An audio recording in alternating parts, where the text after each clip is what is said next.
receive my first Oscar, to analyze what people felt that they connected to, the voters, as far as the performance is concerned, is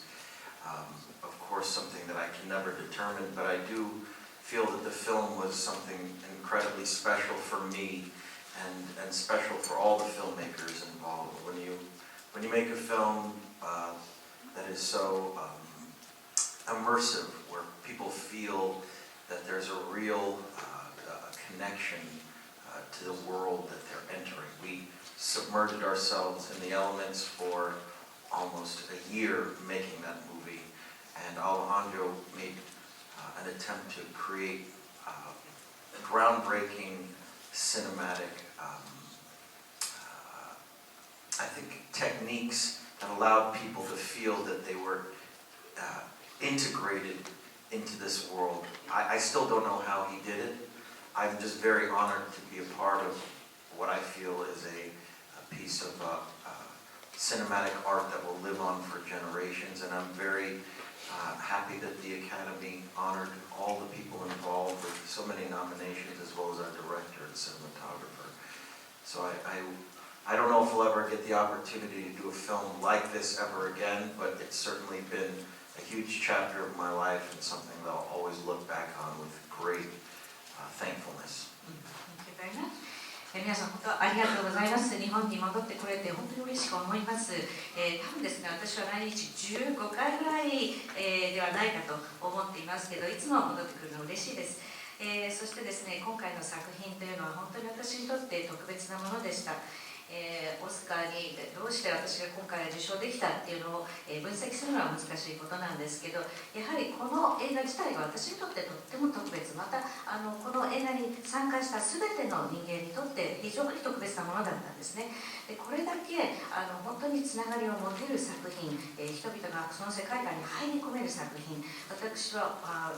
全てのキャストもスタッフもそうなんですけど、1年近くですね、この世界に本当にどっぷり浸かりました。でアレハンドロはいろんなテクニックでこの作品を作り上げたんですが、どうやって彼がこれだけのものを作り上げたか、私は今でもちょっと理解しがたいんですけど、本当に永遠にこの映画史に残るようなそういう芸術作品になったと私は思っておりますし、そして監督やそしてシネマトグラファー、私もこういう形でアカデミーに栄誉をもらったと非常に名誉あることだと思います。このような作品は私はもう二度と関われないかもしれない。それだけ非常に私にとっては重要な、この人生における第一章でした。今オスカー像はどこにあるんでしょうか。It's in my house. 家にあります。In my living room. 今です。And all of my friends have been curious to see it. It feels good to have it there. 友達がみんなで見せてほしいってすごく好奇心を持ってきますし、とってもあそこにあるのが嬉しいです。Thank you very much. 改めまして本当にアカデミー賞主演大賞おめでとうございます。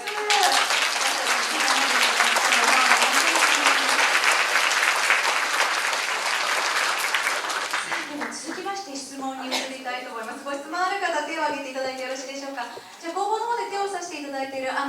のセンターの女性の方、時々黒いスカーフ巻いていらっしゃる、はい、今後ろ振り返った方です。すいません、フリーランスの富永と申します。よろしくお願いします。9グラスの父親としての眼差しがとても印象的だったんですが、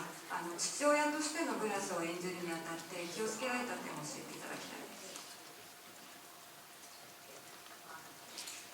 Well, it was a very interesting construct, certainly within that time period, to play a father, not only to a boy in that time period, but a child that was of mixed race. It was a very interesting time in American history where the West was not quite yet conquered. It was very much like the Amazon, and the indigenous people were being inundated by the capitalistic forces of the East. And so here we have an untouched, pristine environment with indigenous people, and the first wave of commerce is coming out towards the West, and it's systematically destroying the habitat, taking the animal furs, shipping them out to Europe, and there is an integration and a destruction of the indigenous populations that are there. So my character represents a man that is deep in the wilderness, isolated, but also experiencing and understands the racism of the forces coming out east. And he has to protect this child, and he infuses within him the idea that this boy needs to disappear. In order to survive, he needs to disappear because he's unable to protect him from what is yet to come. So it was a very interesting character to play of a father that is so protective, but added on to that the element of him understanding that he is a father of a mixed race child, the father of a boy that was half American, Indian, Native American, and he needed to do everything he possibly could to hold on to his boy's survival. And the rest of the film is a very interesting one because Hugh Glass has been stripped of everything that he loves, but he has to persevere and ultimately rely on the ghosts of his past family to persevere in very difficult situations. 非常にこれはですね、興味深い設定だと思うんですね。あの時代という設定の中で父親、しかも息子が、ハーフだということ、原住民とのハーフ、これが非常に、複雑なことになります。というのは、西洋から、まだ大西部というものが、完全に制覇されてない、そして原住民の、住んでいるところが非常に、まだまだ未開の地だと。ほとんどアマゾンのようなところだという中でですね、原住民たちの、その住んでいるところをどんどん東海岸から攻めていくわけですね。でこのように、商売を始めて、そして、動物たちを殺し、そしてその、毛皮をヨーロッパに輸出する、そういうような商売を始める。そして、この原住民たちの、生活を脅かしているという、そういう状況の中で私のキャラクターというのは非常にその、人種差別とかそういうものを、意識しながら自分の息子を何とか守ろうとするわけですね。でその、息子は、生き延びるためにはもう存在を消さなくてはいけない、そういうように感じていまして、でお父様はものすごくこの子供を守りたいという、一心からその必死になって子供に、いろいろと教えていくわけなんですけど、非常に皮肉なのはその後、子供を全て愛するものを全て奪われたクラスというのはその、過去にいた家族の、霊によって霊というかそういうスピリットによって、自分が生き延びるという術を身につけるんです。どうもありがとうございました。ありがとうございました。続きまして質問のある方手を挙げていただけますか。では続いてそちらのピンクのセーターを着ている女性の方に行きたいと思います。日本テレビニュースゼロの久野と申します。オスカー受賞おめでとうございます。5度目のノミネートでの受賞となりましたが、ディカプリオさんの俳優人生、この受賞でどのように変わりましたか。また受賞後初の来日ですが、日本で行きたい場所などはありますか。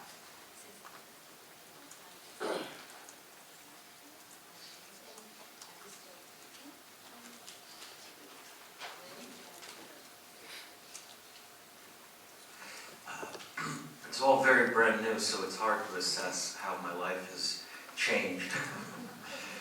And I haven't been able to work on another movie. It's only been a couple weeks. So I don't think my acting has changed. I hope not to change is the truth of the matter. I think that I'm very grateful for what happened. That is, of course, not the reason we do movies is for awards. It's certainly gratifying and it feels fantastic, but you hope to remain with your initial ideals and dreams of what you want to be as an actor, and all I can hope for is that I'll continue to keep trying to make the best movies I possibly can. I remember that was my, after watching a year worth of cinema when I was 15 years old, I've said before, we stand on the shoulders of giants. there have been so many great performances and great movies in cinemas past that you just hope to emulate or do something as good as your heroes. So I can only continue to try to do that for the rest of my career, and I think it's a thirst that is never quenched if you truly love an art form, and I love this art form. So as far as being back in Japan again, maybe you're right, maybe it's my 10th time, but I'm not calculating all the times that I came here not promoting a movie. So Kyoto is always my go-to exciting place to go. I love the rich history, try to absorb myself in all the various temples and stare at the Buddhas and reflect and be a part of that ancient Japanese culture. That is my absolute favorite thing to do when I come to Japan. まだですね、受賞したばかりで、本当に数週間前の出来事なので、どのように自分の生活が変わったかとか、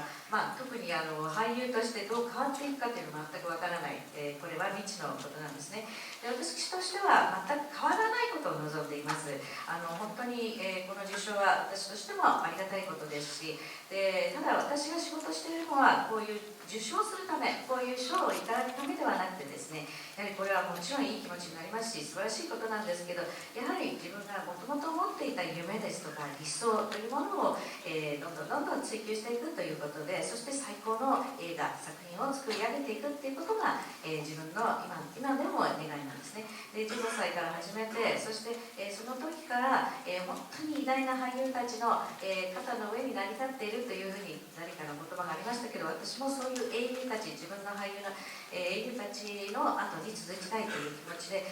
本当にこの芸術、この映画という世界が私は大好きなんです。で日本についての話なんですけど、10回目かどうか、私は来日プロモーションがない時も何度かあるので、そういうものを含めるともっとあるんじゃないかと思います。それで一番もう大好きなのは京都にこと、大仏を見たり、またいろんなお寺、寺院を回ったりですね、本当に日本は歴史がすごく古くて、そして素晴らしい文化をお持ちなんで、そういうところに行くのが大好きです。ありがとうございました。I'm also very, very, very excited to be here for cherry blossom season. I always seem to miss it. いつもですね、今まで桜の開花時期に来たことがないので、今回とっても楽しみにしています。But it's just the beginning. まだ開いたばかり、開花したばかりだと聞いてます。はい、ありがとうございました。では